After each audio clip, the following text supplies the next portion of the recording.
Крещается раб Божий Эндрю. In the name of the Father. Amen. And the Son. Amen. And the Holy Spirit.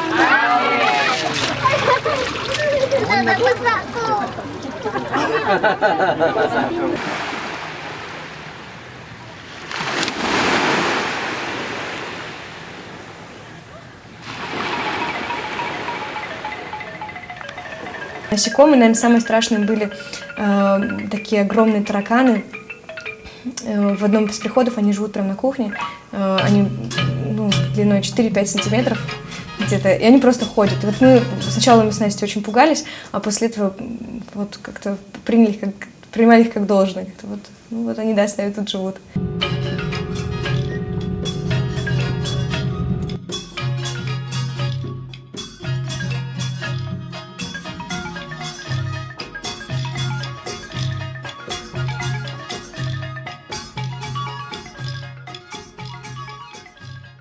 Для меня открытием, когда мы приехали на Филиппины, были люди, которые нас встретили, потому что я на самом деле вообще не представляла, какие люди могут ожидать нас там. А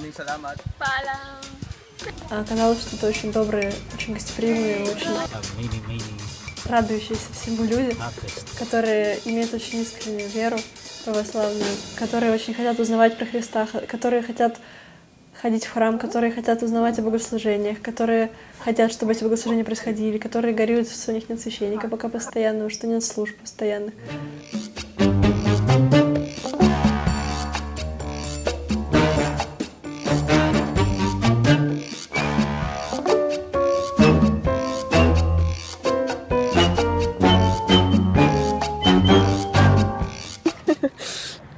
Мы с Машкой в океане. 6 утра. Да, Ранние пташки. У нас был такой случай, что мы когда с Машей проводили первую воскресную школу, у нас собралось порядка 80 детей, и, наверное, человек 25 из них было не крещенные вообще, просто пришли с улицы, и в последующем они стали ходить.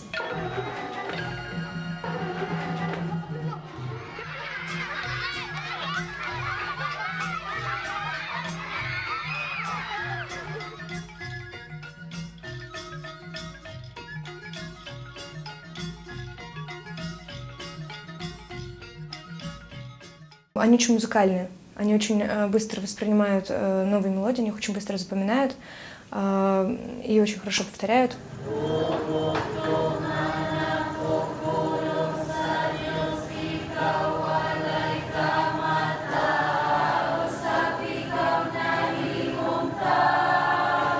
Мы учили их церковному пению. То есть у нас уже были тексты богослужебные на местном языке, на сибуана. Мы перекладывали эти тексты на наши православные ноты, в русской традиции, к которой мы привыкли, и мы их учили петь.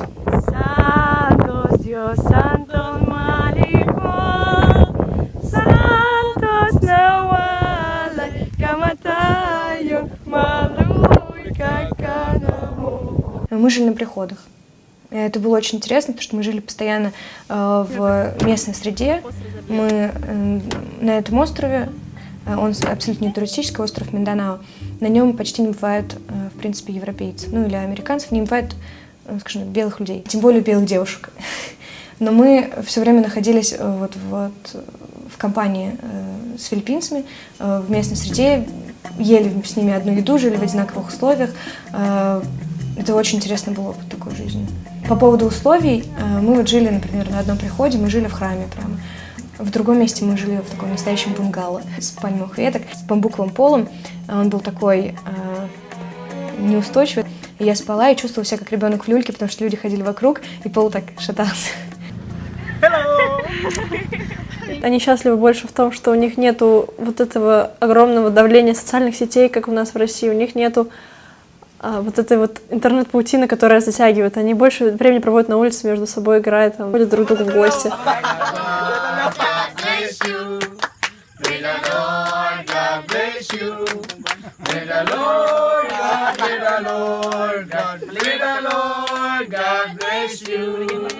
Гуляют, танцуют.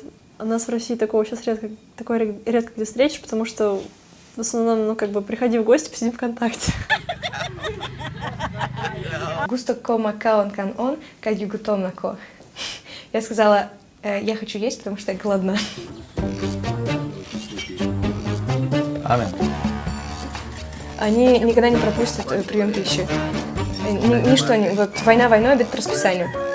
Обязательно. У них есть 3 основных приема пищи, которые обязательно должны быть с рисом и чем-то еще. Есть множество перекусов, для одного из которых даже есть определенное время в течение дня. Вот в это время все должны перекусить.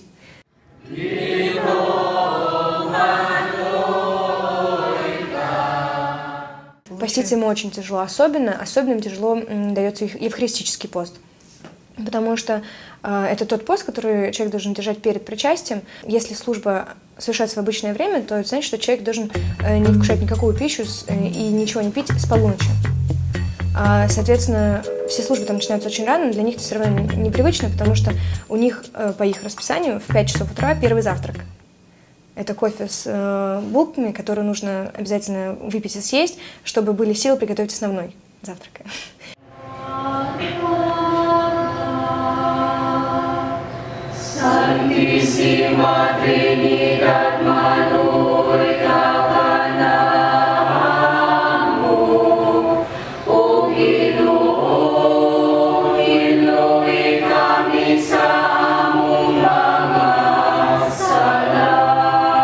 По поводу культуры мы заметили самое явное такое, это их азиатскую такую пунктуальность.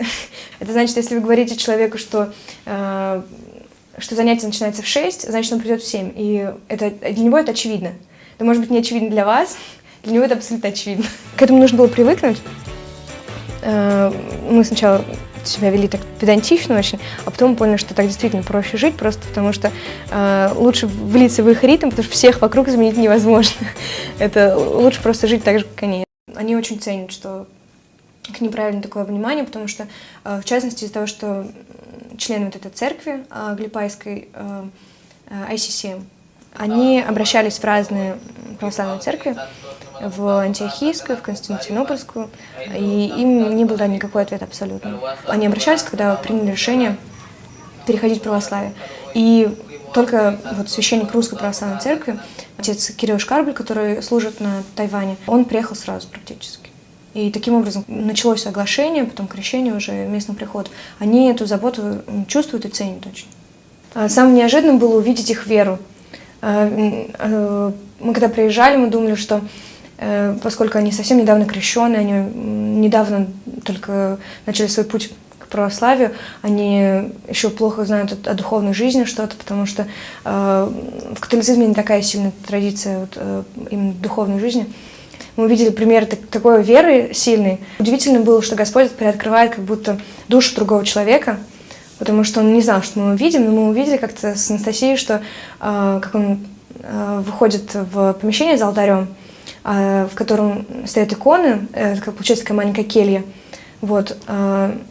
И он выходил в 3 часа ночи, зажигал свечи, читал правила, потом читал правила по четкам, очень довольно долго, и потом шел спать. И для нас было это удивительно, что человек, который он только-только крещеный, он крестился за 2 недели до этого буквально, что он так сознательно, с такой искренностью, с такой простотой просто ведет духовную жизнь.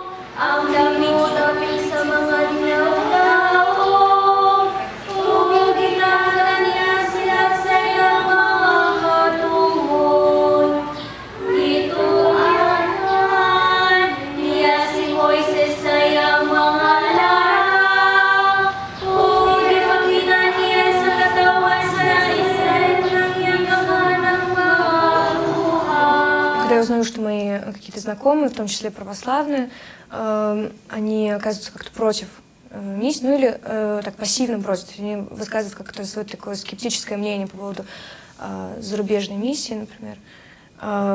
Первое, о чем я думаю, о чем я говорю им, это то, что люди, они погибают. То, что человек без крещения, без этого не может войти в Царство Небесное. А мы, как православные христиане, мы должны точно так же, как Господь, хотеть каждому человеку спастись и в разум истины прийти. Мы должны им помогать. На данный момент там крещено уже более 700 человек. Но еще около 20 приходов готовятся к принятию православия. Во Христа креститесь, во Христа облекайтесь.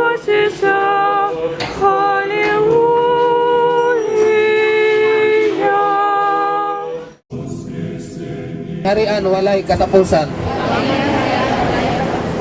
Nagatuo ako sa Espiritu Santo.